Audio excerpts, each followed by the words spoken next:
So timidity has nothing to do with leadership. It's not an obstacle. The obstacle to leadership is not your biology. It's not your temperament. It's a lack of character, lack of virtue. Darwin Smith was a shy personality. When Jim Collins went to see him for the first time, when he wrote this book, From Good to Great, he didn't understand how is it possible that this guy did what he did. Why? Because the first thing you see in a person is temperament. When you spend 3 minutes with somebody, the first 3 minutes, what do you see? Temperament, biology. You can see very quickly if he's shy or not. This you can identify very quickly. But in order to know if he's courageous, if he has self-control, if he's magnanimous, you have no idea. You have to see him in action. You see what I mean? You have to see him or to see her working in action during a period of time, at least 6 months, 1 year. Because these are stable habits of character. They are not emotions. You see, so the first impression was, oh, how is it possible? You see biology. So it is important for us to know our temperament well in order to understand what are the virtues we have to develop. If you have a tendency towards, by nature, towards timidity, you have to develop daring, which is a part of courage. You have to think, I have to dare more. And in order to be prudent, for many people, to be prudent doesn't mean to think more. It will mean to make a decision now, not tomorrow.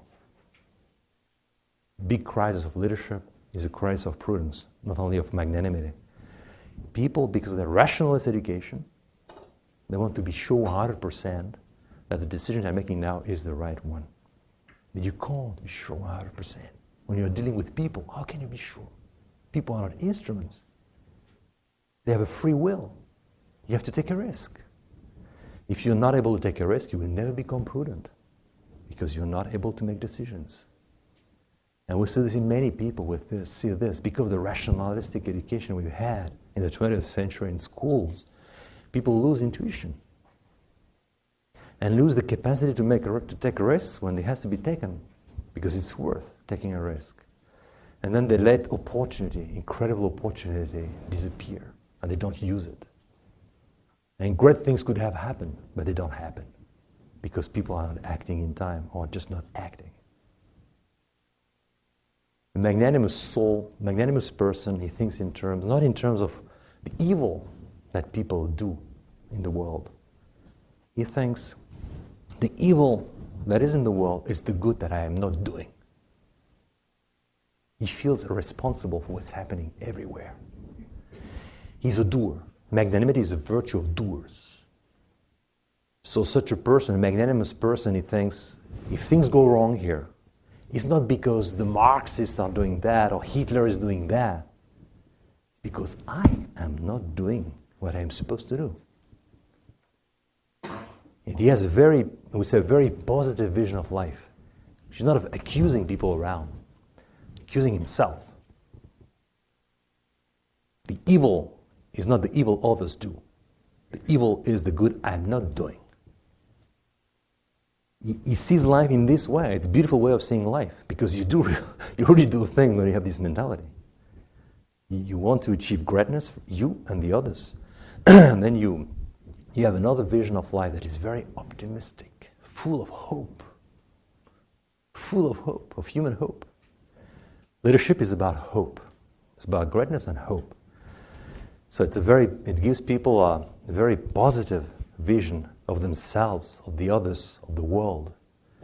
And it brings them towards action. Magnanimity brings people towards action. That's why we say it's the virtue of hope. Because you have hope that you can achieve it, that you do things. Despair, desperation is that which it's the vice of the small-minded people. They think, I cannot. Because of desperation. They underestimate their capacity for actions. And they focus all the time on their defects and they do nothing. Small-minded people see evil everywhere, even in themselves. And they don't see the good things that they could do, they would have to do. It's another way of seeing life. So I conclude here with this idea that leadership is much more. Well, leadership is not a technical activity. This is, I think all of us, we already know this. Leadership is not about position, it's not about techniques, and it's not about manipulation, obviously. If we don't have character, we will have a temptation to use manipulation. Why? Because if you don't have character, you cannot direct people through authority, moral authority. You have to direct through power. I would say physical power. Because they don't trust you because of you are. If you have virtue, if you practice prudence and the other virtues, instinctively people trust you. Instinctively. Because of what you are. They know you.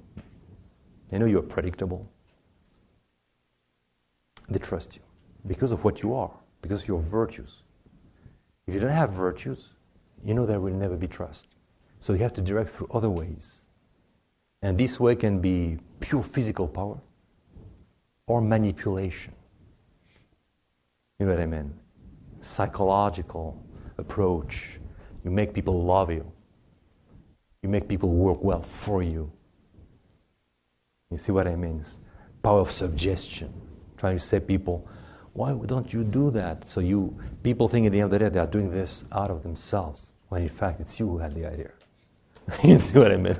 You have many, many instruments of manipulations. There are many of them. People use them, and they know them very well, when they have no character. People with character, with virtue, don't need those things. Latin people Romans were used to make the difference between potestas and auctoritas.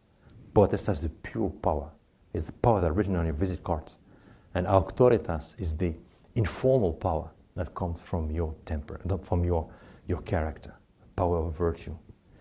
So if people don't have character, they use manipulation. This is the way for them to direct the others. And that's why we have so much manipulation in the world nowadays. So I'm heading here saying that leadership is not a technique. Leadership is not only a spiritual activity. It is a real ideal of life. It is the ideal of the greatness of man. It's the ideal of the, I would say, affirmation, awareness and affirmation of your own dignity and greatness, and awareness and affirmation of the dignity and greatness of the others. And with this, we finish. But you see with that, the beauty of leadership. It's much more than what people are saying. It's much more. It's a life ideal. It's a desire to have a full life. This is magnanimity. And a desire to serve others and to love them. And this is, in the end of the day, the ideal that is hidden in all human hearts. Full life. And full life for yourself and for the others. And this is in fact what leadership is about. It's much more beautiful than what we can think. So leadership is not just a choice. It's the call of each and every human being who understands who he is as a human being, as a person. And I have noticed in America, people have a big tendency towards magnanimity. Many Europeans say, well, Americans, they do so many mistakes. Well, because they do things. Yes, that's true. When you do things, you cannot be without making mistakes. You're doers. And I've noticed this in America. You have a natural tendency towards magnanimity. Not all of you are magnanimous.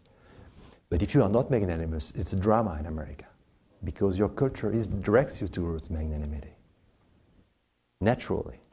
Your country was built on the idea of magnanimity. So if you are not magnanimous as Americans, it's dramatic.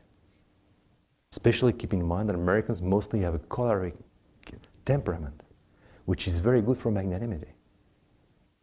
Choleric temperament brings people towards action much more easily than a melancholic temperament. Keep this in mind. So you are naturally, I would say, by biology, called to leadership, all of you. But if you will be real leaders, It's a question of freedom. It's a real question of freedom. How you will develop this stable habit. How do you transform a natural tendency towards a stable habit? Magnanimity is not something you're born with. I repeat, it's not a passion, it's not an emotion. It's practice of a precise virtue. How do you transform this? How do you make it a stable habit so that it becomes a part of what you are? Many young people, you look at them when they're 14 or 15, he will be incredible. She will be great. Look at her. We look at her, we look at him when he's 40. He's a nobody, mediocrity. And you see a lot of people, 14, 15 years old, say, poor boy, poor girl. What's going to happen to her? We will have to help her a lot. Nobody helps her. When she's 40, she's just incredible. What has happened? She's transformed that little energy that she had through temperament into a stable habit of character. And the other one, who had an incredible energy by nature, he has not worked on that. He has not made that passion, I would say, this stimulation has not been transformed into a stable habit. So he has not done anything. He collapsed. No stability, just stimuli. You see what I mean? And when people are very young, we don't notice the difference between stimuli and virtue. But when they are 40, we see it immediately. We see it immediately. Because we see people doing things in 5 minutes, a lot of energy, and after 5 minutes, they're just down. You see. So, I will have to conclude with this nice note. There is here a natural tendency, biological, cultural, towards magnanimity. The challenge is, how do you transform this into a stable habit of character? How does this become a virtue for you and for the people you are in charge of? Thank you very much.